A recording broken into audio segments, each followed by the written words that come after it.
Hi guys, just focus for a moment and experience this darkness. This darkness gives you a bit of uncertainty. This darkness makes you feel a bit uncomfortable. You feel like you are in an unknown territory. You do not know what to expect next. And the same thing happens many times when you're in your life, when you do not see things very clearly, when you don't know if my next step would be into a pothole or if my next step will take me to the new heights. But imagine if you are in a jungle and you have only one matchstick, and you're stuck in a darkness. That matchstick, that spark can actually fight and defy this darkness. So my friend, lights on please. Here today, I'm going to share with you how your scarcity could be your opportunity. How you can make things out of nothingness. So, if this works, okay. All right. So I was born and brought up in this mountain. It's a far-fetched village called Akashnagar, the Baladila. We all know for the iron ore mines. It was like 16 hours drive back in those days from Raipur, surrounded by wildlife, surrounded by nothingness, dense forest, lack of resources, lack of education, lack of everything. We were only 900 people population, and we were trying to make things out of it. Very similar to the example I gave. You're stuck in a jungle and you have one matchstick. You try to make most out of it. The scarcity teaches you must preserve the resources that you have. You must preserve whatever that you have and make the most out of it. How would you do that? When you have scarcity, it gives rise to creativity. When you have less,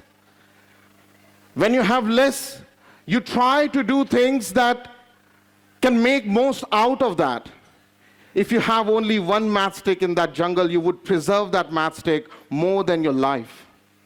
You would try to do maximum whatever that you can gain. And then that scarcity develops into curiosity. This curiosity, this jigyasa would help you learn various things. When I was in Akashnagar, I remember I was a small kid, and when my parents would ask me, what do you want to be? I did not have an answer. My mom was a teacher. My dad worked in the iron ore mines. I had no clue what I want to be, so I was curious how to be. I used to ask questions. Anyone that I have seen who is an officer, who is a government official, who is a businessman, I used to ask questions. What did you study? What did you do differently? What did you learn? How did you land up to the position? How to do business? What did you read? There were so many what, how, and whys. That made me a real curious guy. And that curiosity took me from the jungles of Chhattisgarh, jungles of Bastar, jungles of Dantewada, the Naxalite area, to London, where I spent last 19 years and established my business. That credit only goes to the curiosity, because I knew I don't know much. Nobody I can challenge knows everything. If you know that, you would try to find out more and more and more, and you test your limit.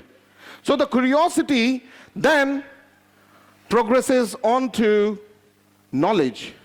Because you're curious, you tend to learn. Because you're curious, you want to innovate.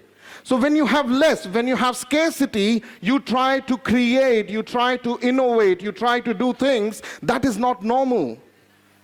And then eventually, when you're curious, you try to learn how, why, what.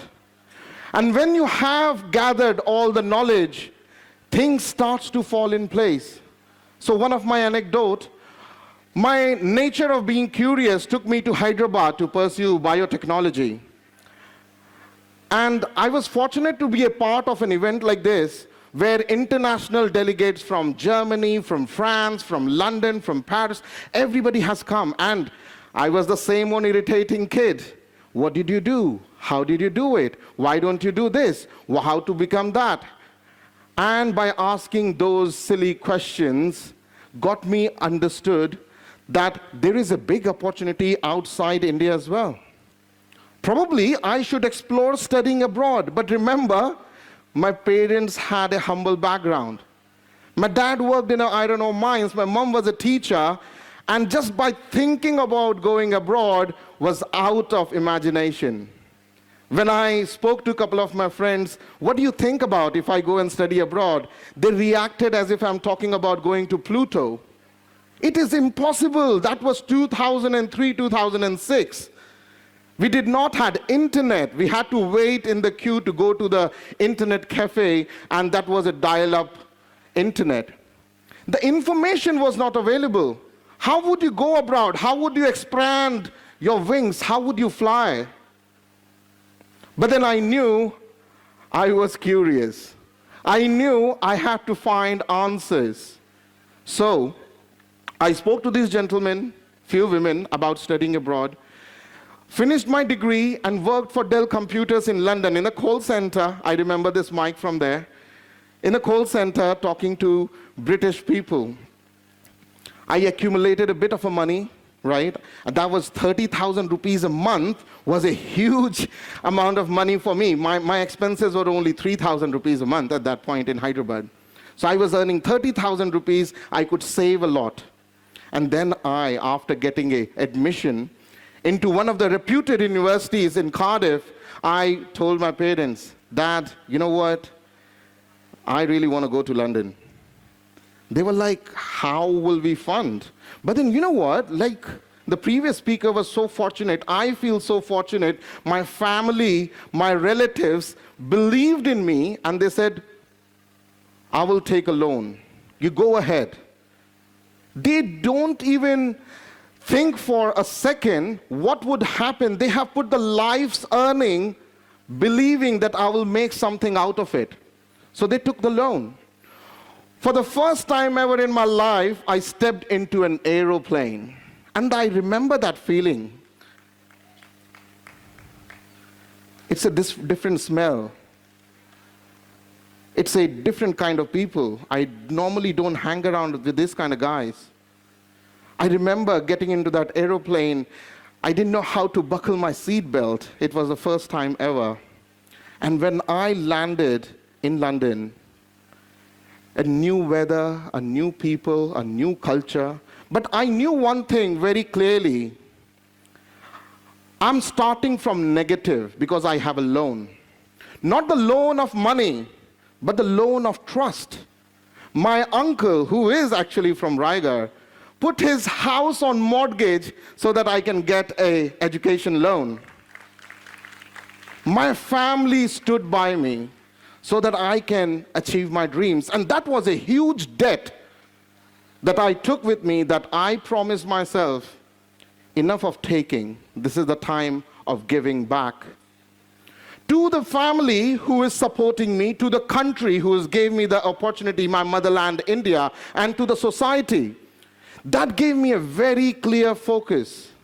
What do I want to achieve? And believe me or not, my friends used to say, you're crazy. You're only sleeping 4 hours a night. Why are you working so hard? What is it that we can do? Because my classmates were from privileged families. They were the son of some member of parliament. They were the daughters of big business people. And they were like, why are you working so hard? And my answer was, because your dad has worked hard. So I have to work hard so I can create a similar situation for my family. I made sure that I saved every pound and every pence wherever I can. I remember we used to get paid £4.50 per hour. Today it is like £16 an hour, but we used to get £4.50 an hour. And I used to not go to movies because I thought, oh, 3 hours going to the movie and 1 hour, 3 hours of work, it means I'm losing 6 hours of pay. I don't want to go to the movies. Okay, cutting long story short, I continued focused on earning, but it does not mean that I left the purpose of education. Being a son of a teacher always reminded me education is the only way forward that can change our life. I got distinction in my MBA, and I was recommended by my dean to join one of the local banks. But before I went to the bank, I was working in Burger King, believe it or not. Burger King. We would think that working in a Burger King, what's the point of going to London? You could do better job here. But then today, the respect I have for the labor, for my driver, for my cook, for my cleaners, I would not have got if I have not been in their place. That Burger King salary supported my tuition fee, my living expenses, I paid the rent. But then see the graph. Burger King, call center in an insurance company, worked for a bank, started my business. And not one business. I have started 6 different businesses, built and sold different businesses. I ran my college in London. I helped over 50,000 students to study abroad and change their life how I changed mine and my family's and my village's life. It was a responsibility. It was not just an opportunity. It was a responsibility for me to prove it that I can do it. And when I have to prove it, when I can do it, everything started to fall in place. It feels like magic. So, the scarcity gave me curiosity, innovation, creativity. Those curiosity gave me the knowledge, and that knowledge gave me the confidence. The confidence that I'm standing here today. The confidence to do anything what I want. Confidence of failing and having fun. Failing is fun. You cannot succeed. You cannot just succeed. You have to fail, you have to learn. And then the confidence of going to strangers, the confidence of going and making new people, meeting new people and building new businesses. I'm not from a business family. That was not on my DNA. I was not the person who has learned automatically the debits and credits, the loans and this and that. I had to make mistakes and learn them. And today, I do get respect of the highest of the business people because I'm humble and honest about making mistakes. You should make mistakes. If you don't know, you have to make mistakes and learn. The confidence gave me there is nothing, literally nothing in the world that I cannot attempt to do. I cannot be guaranteed of success, but I can guarantee a try. I can guarantee an attempt to do anything. There was nothing in the world that I could not say no to. I tried various things. I learned various things. From learning about data, I was not an engineer, I was a biotechnologist. Learning about data, learning about AI, learning about philosophies, learning about investments, learning about people, learning about psychology, learning about speaking, learning about expressing. And I have made numerous mistakes, but learning has to be continuous. There was a very good question in the previous speaker, what one student should do to achieve success? And my answer would be to remain student. You remain student until you die. You keep learning until you die. You keep evolving until you die. And then probably you will see success. So the confidence helped me get network. The confidence of going to a stranger, shaking my hand, hey, I'm Abhishek. Telling them about me, maybe they are not interested, but what so? I'm that person who sits next to you and starts the conversation. I'm that person next to your flight. I would say, hey, where are you going to? What do you do? I like networking. I'm a people person. But when, for the first time I landed in London, you remember, I knew nobody, zero. Nobody, friends, no family. There was no Instagram, no Facebook at that point to socially connect with people. But when my wife have to book 6 months in advance of our weekends so that people can meet us, it feels the joy of the network that we have created over the last 19 years. Not only just in London, but across the globe. I cannot say a single country that would not welcome us because I have either contributed or they have either helped me. With this network, I created great business partner, amazing friends that I can rely on. I have created committed employees. We have heard story about the employees. We have got amazing committed employees. We have got amazing trusting investors because they have seen the hustle. They have seen that this guy can lead and do things. I have got amazing trusting investors. And that network is the last piece of your growth. This platform is to help connect and network. And this is the formula for your growth. Up until the networking, you're preparing yourself to be ready to network. Once you start to network, you start the growth, start the scalability. So my formula, I realized that it is a formula which I thought it is a normal life, maybe just unique to me because I grew up in jungles of Chhattisgarh. It does not fit into others. But then if I look back and start to connect the dots, you cannot connect the dots forward. You can always connect the dot backwards. So I went through a medical problem a few years ago, and I had around 1.5 months in the hospital. And I started to connect the dot. I had a lot of times to think. And when I started to connect the dot, this is a formula that everybody can replicate. And I'll give you the scientific proof of that. The formula of SCKCN, meaning scarcity, is the first trigger. If you do not have scarcity, if you're privileged, if you're rich, doesn't matter, create a scarcity.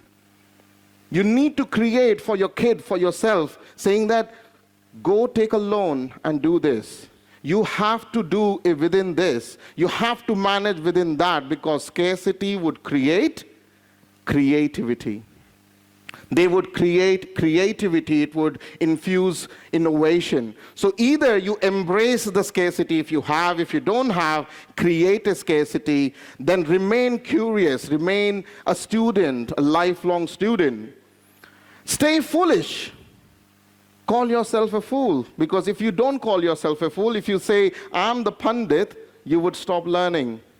Stay foolish and gain the knowledge and explore your confidence. Most importantly, when you're curious about things, not just about material things, you're also curious about yourself. What are my strengths? What are my weaknesses? What am I good in? What should I be improving on? What do I like? Most of us don't even think about it. Being curious is not only outwards. Being curious is also inwards. You have to be curious about yourself. Only then you can utilize the best out of it. And of course, the confidence goes up when you continue to do this. And the network, because network is essential. You cannot do things by yourself. You cannot be jack of all and master of all. That's why you need people around you, those who would support you, lift you, uplift you, and help you grow. That's why network is also important. So this interdependency of scarcity, network to knowledge, to confidence and network is very, very important. Now let's try to learn, is it actually my manifestation or it is real? What happens in our brain when there is a scarcity, right? When you have less, I'm not going to go into a lecture, but I'm just going to show you how the different parts of the brain are stimulated when the scarcity is triggered. Okay, please move forward. Yes, the scarcity triggered the creativity, the innovation, and the problem solving in the prefrontal cortex. It's specifically called dorsolateral prefrontal cortex. So when you have nothing, you have to manage with that. When you don't have food, you have to manage with that. When you don't have laptop, you have to manage with that. I remember I did not have money during my MBA to buy a laptop. So I used to, in my lunch break, when I was in a call center, I used to type my dissertation on the office desktop. I used to go to library and utilize that so that I can finish my dissertation in time. So when you have scarcity, you would innovate. How can I do it? I have to do it, that is for sure, but how would I do it? So your dorsolateral prefrontal cortex is automatically lightens up. Your prefrontal cortex automatically lightens up, and it forces you to innovate and create. That generates curiosity. And what happens when you are curious? You know the Instagram reel? You are curious, so you keep scrolling down because your brain is releasing that dopamine. Your brain is releasing that dopamine and does not allow you to stop. But if you treat that away from Instagram, and if you do that to acquire productive knowledge, your VTA releases dopamine, and that is an intentional way of learning. So that's why you would remember those things for a longer duration when you are interested in it. But then when you're not interested, you would probably forget it by 12 hours. So the idea of keeping in your mind for a longer duration is when you're genuinely curious about things, when you're learning with intention and purpose. Of course, the curiosity has triggered knowledge. Where do we keep our knowledge? In the hippocampus. So the curiosity kind of primers the hippocampus. And this is the memory engine of our brain. The hippocampus actually keeps those things an active learning pathway. It keeps on creating new pathways to learn new things. It is like an AI, right? Every time a kid starts to walk and fall down, he learns from it. He gets up again. He starts to run, fall down by something else. He runs that again. He tries not to make that mistake over and over. It is an active learning pathway. You are making neural paths in your brain by trying, experimenting, falling down, getting hurt. I always say this to my son, if you get hurt, or if it hurts, you're getting stronger. That is the only thing that is happening. You go to the gym, it hurts, but you're getting stronger. You fall in business, it hurts, but you learn what not to do. You're getting stronger. So if it hurts, you're getting stronger, for sure. And similarly, your knowledge and the confidence grows up. The same way, the confidence, this is my favorite. When you have done enough learning, your brain adapts and respects your decision. The brain learns that this decision-making process is a lot better and safe. So your amygdala, which is the fear, flight, fight kind of a brain, it allows you to be fearful and make some angry decisions and, you know, those emotional decisions. So amygdala subsidizes when you have done enough of knowledge. And that's why you see most successful or learned people are normally calm people, because the brain is trained in that way. And of course, when you have your brain under your control, when you have knowledge, when you have curiosity, you are a social being. You're nice to others, you're nice to yourself, you grow on your network. So this formula is actually, if you look into it, is not just specific to me. It is for everyone. It is repeatable. But for me, how it worked out, via scarcity. And that's why I say scarcity is an opportunity. So that was my small story of where and how I became what I am today. Hope it was worth listening. But I wanted to share 3 more principles that guided my path of decision making. Maybe you can learn and it can help. One of the things that I truly believed in spirituality, and that connects the quantum physics, that everything that we see, we touch, we feel, we have, all the matter is made of vibrating energy, right? Everything. Whatever we see, feel, this camera, these lights, this board, this remote, everything, all matter, even my body is a vibrating energy. We, if with intention, with purpose, you can interfere and communicate with energy. That is well known, right? So if everything is vibrating energy and I can interfere and coordinate with energy, it means I can create my own reality. Believe it or not, think about it, meditate about it. You would learn that not just spirituality talks about it, but the science, to a very limited extent, accepts that as well. The science stopped where the quarks have been identified. The quarks were the finest particle, your molecules, your atoms, your electron, proton, and then electron, proton, then comes the quarks. People called it God particles because there was nothing tangible. It was vibration of energy. And if you can connect with that energy, everything else up unto the molecule and then solid, you can interact and create your own reality. It was magical for the first time I realized that. It takes belief.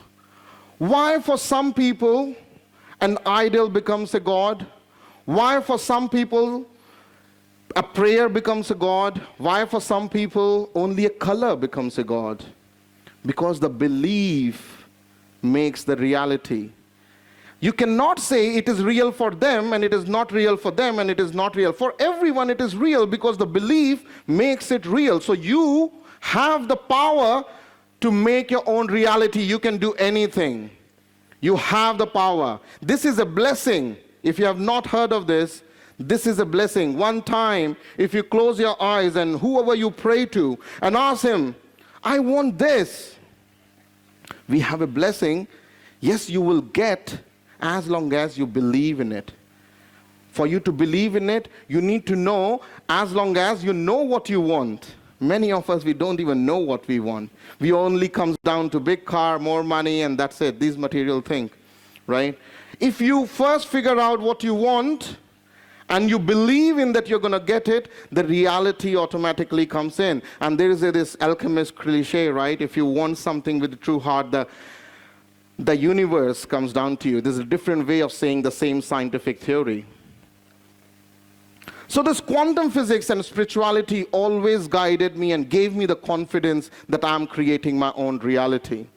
The second important principle that has always guided me is no regret. Can you move to the next slide? Yep, no regret. I never wanted to be a person that after my death, my spirit from above looks into the body and says, I wish I would have done that. I wish I would have spent more time with my family. I wish I would have experimented with that AI agent. I wish I would have created that. No. No, I wish. I make sure that I do everything that I want in this life. I want no regrets. No regrets. But what's the point of living if I can't do anything what I want? What is the point of my hard work and creating a financial freedom so that I can do what I want, right? So, no regrets. So I keep experimenting. That gives birth to new innovation. I do things like we previously discussed, or at least I try to do things the first time ever.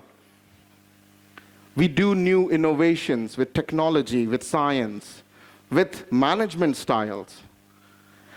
We take risk, of course, and we fail, of course, so we learn. So this is a cycle.